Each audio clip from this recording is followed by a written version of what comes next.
بسم الله الرحمن الرحيم. الحمد لله الذي أنزل على عبده الكتاب ولم يجعل له عوجا قيما لينذر بأسا شديدا من لدنه ويبشر المؤمنين الذين يعملون الصالحات أن لهم أجرا حسنا ماكثين فيه أبدا وينذر الذين قالوا اتخذ الله ولدا ما لهم به من علم ولا لآبائهم كبرت كلمة تخرج من أفواههم إن يقولون إلا كذبا فلعلك باخع نفسك على آثارهم إن لم يؤمنوا بهذا الحديث أسفا إنا جعلنا ما على الأرض زينة لها لنبلوهم أيهم أحسن عملا وإنا لجاعلون ما عليها صعيدا جرزا أم حسبت أن أصحاب الكهف والرقيم كانوا من آياتنا عجبا إذ أوى الفتية إلى الكهف فقالوا ربنا آتنا من لدنك رحمة وهيئ لنا من أمرنا رشدا فضربنا على آذانهم في الكهف سنين عددا ثم بعثناهم لنعلم أي الحزبين أحصى لما لبثوا أمدا نحن نقص عليك نبأهم بالحق إنهم فتية آمنوا بربهم وزدناهم هدى وربطنا على قلوبهم إذ قاموا فقالوا ربنا رب السماوات والأرض لن ندعو من دونه إلها لقد قلنا إذا شططا هؤلاء قومنا اتخذوا من دونه آلهة لولا يأتون عليهم بسلطان بين فمن أظلم ممن افترى على الله كذبا وإذ اعتزلتموهم وما يعبدون إلا الله فأووا إلى الكهف ينشر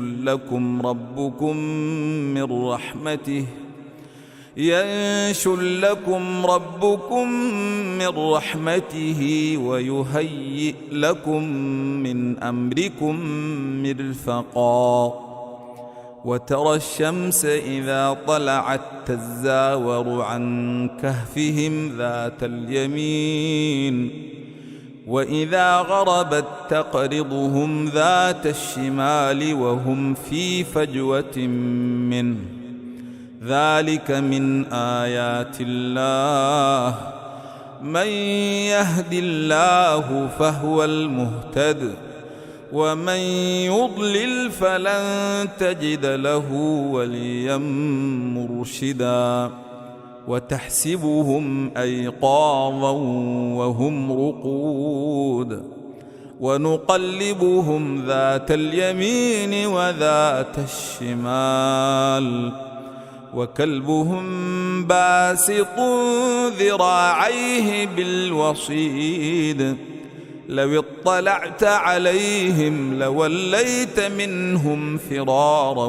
ولملئت منهم رعبا وكذلك بعثناهم ليتساءلوا بينهم قال قائل منهم كم لبثتم قالوا لبثنا يوما أو بعض يوم قالوا ربكم أعلم بما لبثتم فابعثوا أحدكم بورقكم هذه إلى المدينة فلينظر أيها أزكى طعاما فليأتكم برزق منه وليتلطف ولا يشعرن بكم أحدا إنهم إن يظهروا عليكم يرجموكم أو يعيدوكم في ملتهم ولن تفلحوا إذا أبدا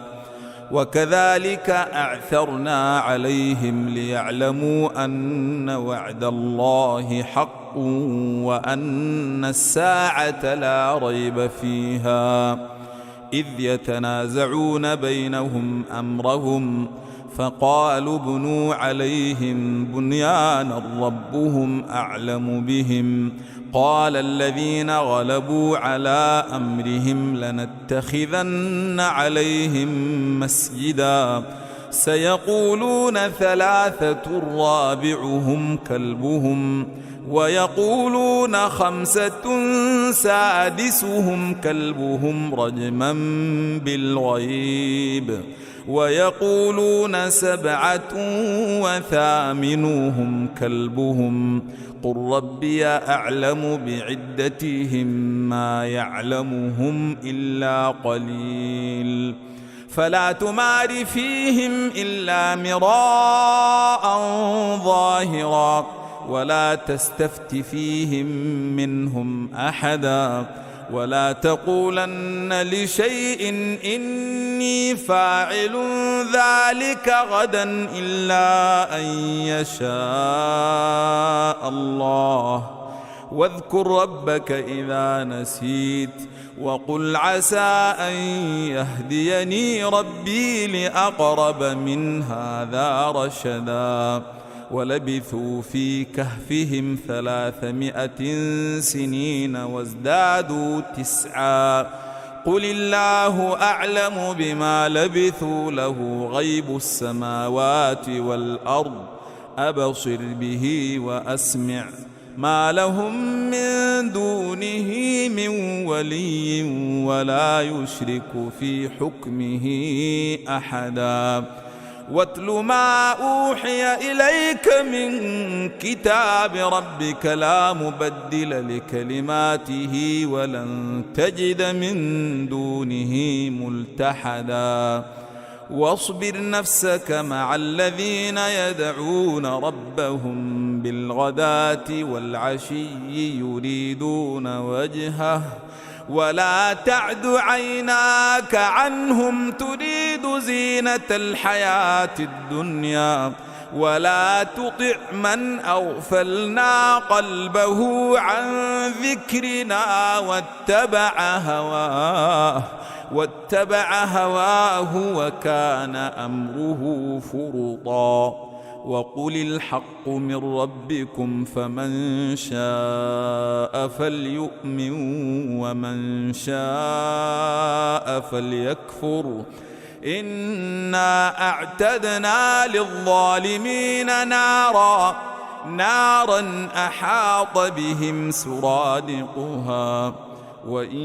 يستغيثوا يغاثوا بماء كالمهل يشوي الوجوه بئس الشراب وساءت مرتفقا إن الذين آمنوا وعملوا الصالحات إنا لا نضيع أجر من أحسن عملا أولئك لهم جنات عدن تجري من تحتهم الأنهار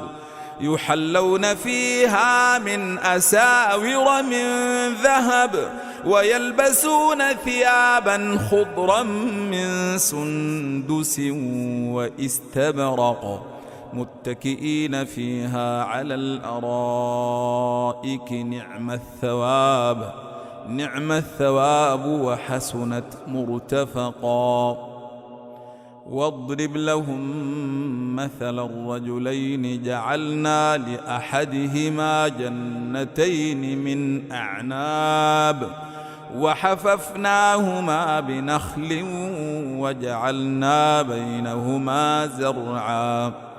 كلتا الجنتين آتت أكلها ولم تظلم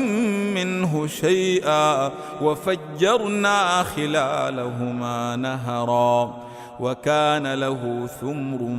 فقال لصاحبه وهو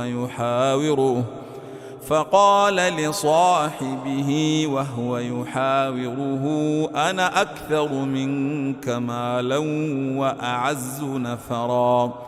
ودخل جنته وهو ظالم لنفسه قال ما أظن أن تبيد هذه أبدا وما أظن الساعة قائمة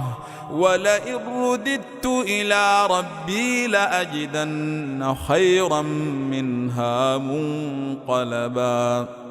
قال له صاحبه وهو يحاوره أكفرت بالذي خلقك من تراب ثم من نطفة ثم سواك رجلا لكن هو الله ربي ولا أشرك بربي أحدا ولولا إذ دخلت جنتك قلت ما شاء الله لا قوة إلا بالله إن ترني أنا أقل منك مالا وولدا فعسى ربي أن يؤتيني خيرا من جنتك ويرسل عليها حسبانا من السماء فتصبح صعيدا زلقا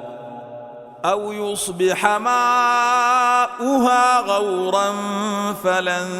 تستطيع له طلبا وأحيط بثمره فأصبح يقلب كفيه على ما أنفق فيها وهي خاوية على عروشها ويقول يا ليتني لم أشرك بربي أحدا ولم تكن له فئة ينصرونه من دون الله وما كان منتصرا هنالك الولاية لله الحق هو خير ثوابا وخير عقبا. واضرب لهم مثل الحياة الدنيا كماء أنزلناه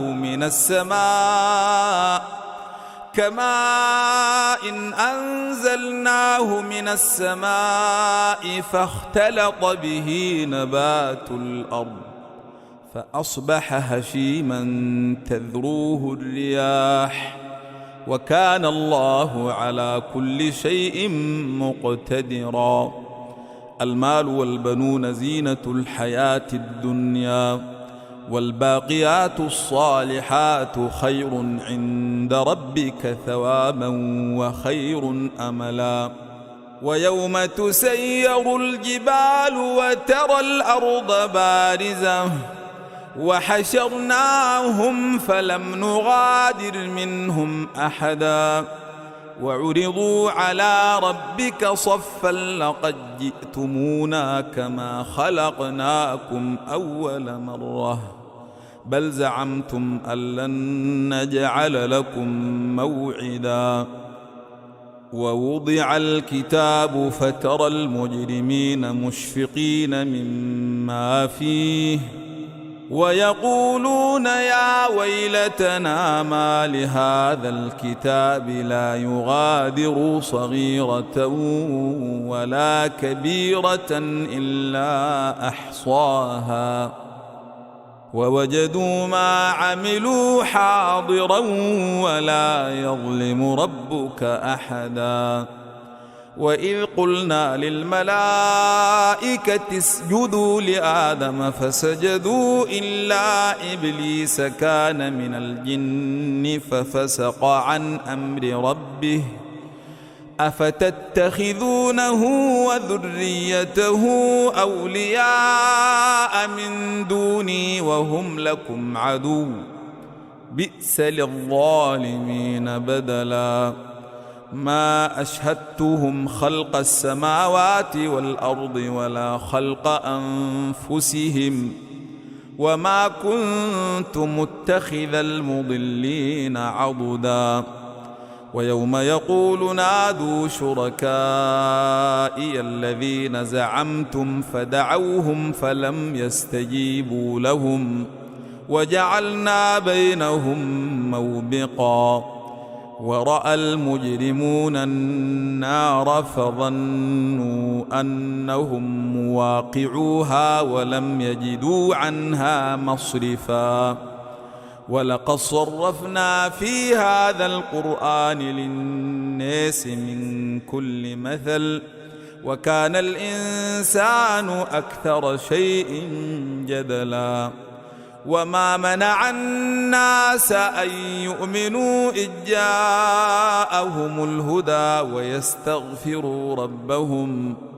ويستغفروا ربهم إلا أن تأتيهم سنة الأولين أو يأتيهم العذاب قبلا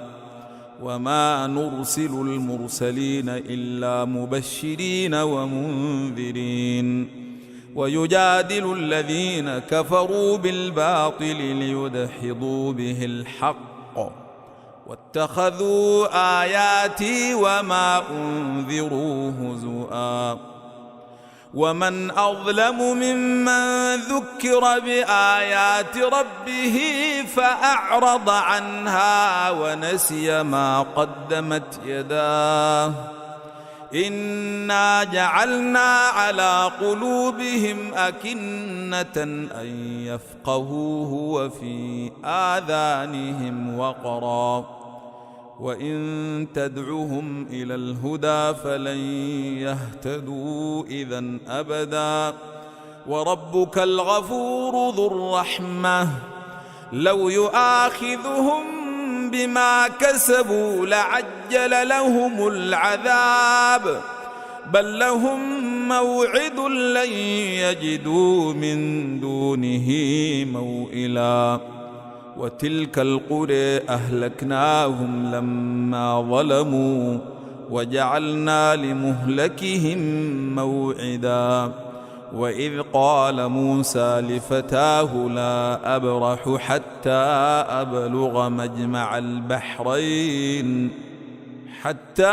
أبلغ مجمع البحرين أو أمضي حقبا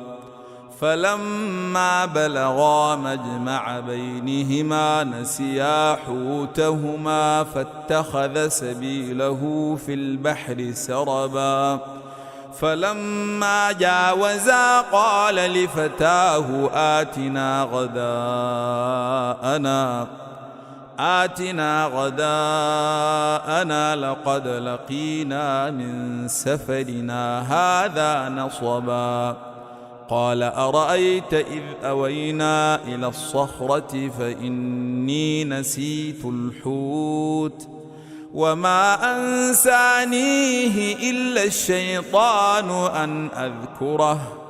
واتخذ سبيله في البحر عجبا قال ذلك ما كنا نبغي فارتدا على آثارهما قصصا فوجدا عبدا من عبادنا آتيناه رحمة من عندنا وعلمناه من لدنا علما. قال له موسى هل أتبعك على أن تعلمني مما علمت رشدا؟ قال إنك لن تستطيع معي صبرا وكيف تصبر على ما لم تحط به خبرا؟ قال ستجدني إن شاء الله صابرا ولا أعصي لك أمرا. قال فإن اتبعتني فلا تسألني عن شيء حتى أحدث لك منه ذكرا. فانطلقا حتى إذا ركبا في السفينة خرقها. قال أخرقتها لتغرق أهلها لقد جئت شيئا إمرا. قال ألم أقل إنك لن تستطيع معي صبرا؟ قال لا تؤاخذني بما نسيت ولا ترهقني من أمري عسرا. فانطلقا حتى إذا لقيا غلاما فقتله. قال أقتلت نفسا زاكية بغير نفس لقد جئت شيئا نكرا. قال ألم أقل لك إنك لن تستطيع معي صبرا؟ قال إن سألتك عن شيء بعدها فلا تصاحبني قد بلغت من لدني عذرا. فانطلقا حتى إذا أتيا أهل قرية استطعما أهلها فأبوا أن يضيفوهما فوجدا فيها جدارا يريد أن ينقض فأقامه. قال لو شئت لاتخذت عليه أجرا. قال هذا فراق بيني وبينك سأنبئك بتأويل ما لم تستطع عليه صبرا.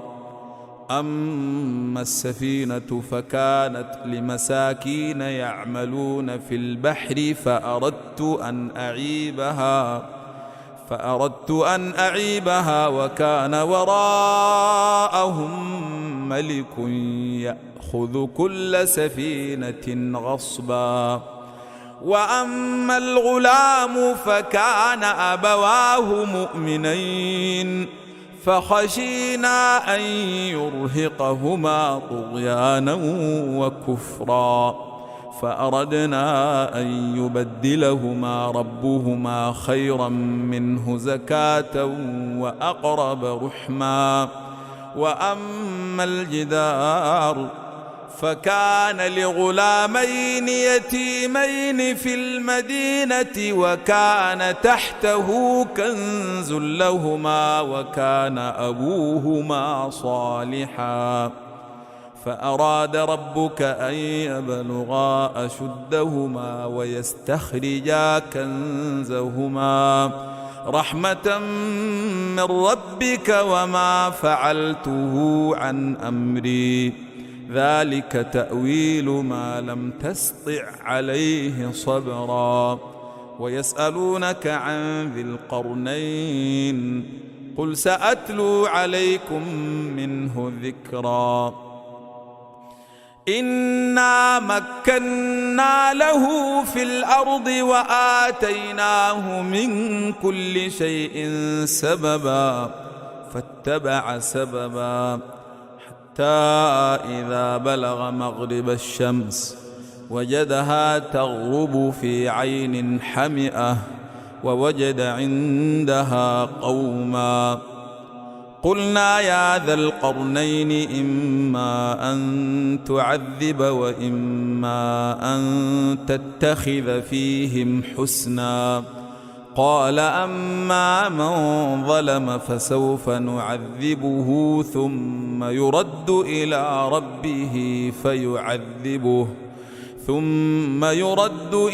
ربه فيعذبه عذابا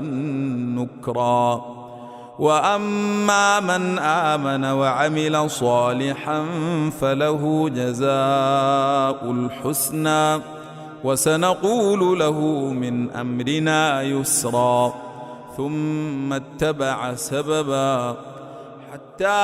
إذا بلغ مطلع الشمس وجدها تطلع على قوم لم نجعل لهم من دونها سترا كذلك وقد أحطنا بما لديه خبرا. ثم اتبع سببا حتى إذا بلغ بين السدين وجد من دونهما قوما لا يكادون يفقهون قولا. قالوا يا ذا القرنين إن ياجوج وماجوج مفسدون في الأرض فهل نجعل لك خرجا على أن تجعل بيننا وبينهم سدا؟ قال ما مكني فيه ربي خير فأعينوني بقوة أجعل بينكم وبينهم ردما.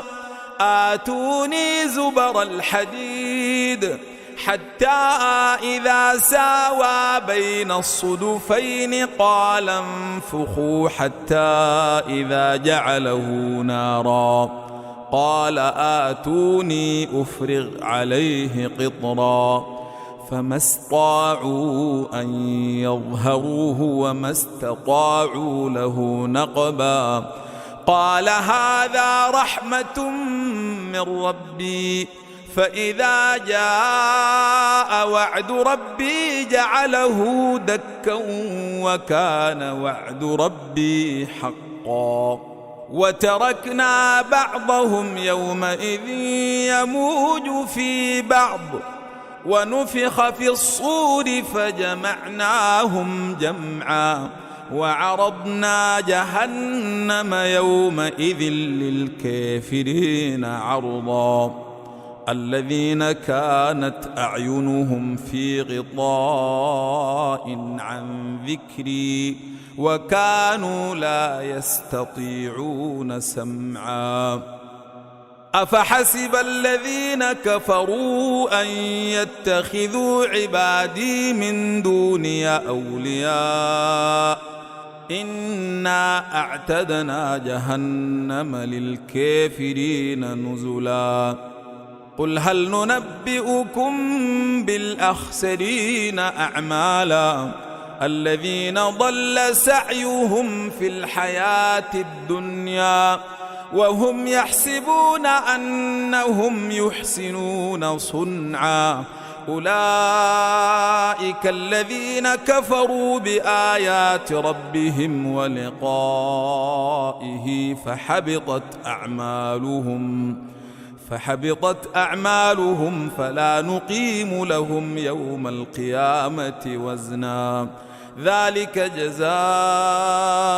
جهنم بما كفروا واتخذوا آياتي ورسلي هزؤا. إن الذين آمنوا وعملوا الصالحات كانت لهم جنات الفردوس نزلا خالدين فيها لا يبغون عنها حولا. قل لو كان البحر مدادا لكلمات ربي لنفد البحر قبل أن تنفد كلمات ربي ولو جئنا بمثله مددا. قل إنما أنا بشر مثلكم يوحى إلي أنما إلهكم إله واحد فمن كان يرجو لقاء ربه فليعمل عملا صالحا ولا يشرك بعبادة ربه أحدا.